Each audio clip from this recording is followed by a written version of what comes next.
There's one more issue that I think you could comment on. I've been reading, and there has been a lot of discussion about the gap in outcomes, in the exam outcomes for candidates with different ethnic backgrounds. And there's a lot of discussion on that it's alarming, that there's an alarming pattern.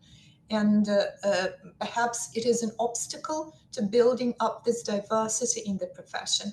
Did you notice anything like that, or is there anything that you can offer? Any comment on this? I would just say have a positive mindset. I mean, it's not that you can't pass and it's not that you won't pass, but if it means that just put in extra effort, then do so. Don't let it defeat you. Don't let it discourage you. Just put in extra effort and give it your all. That's all you can do. I read about it before I sat the exam and I didn't really let it bother me as much. I just revised. I took my time, I revised, I understood legal principles, I practiced, and I sat the exam and I managed to pass. So Excellent. Yeah, so it's a matter of courage, not being scared away at the very start, right? Then a matter of attitude and hard work.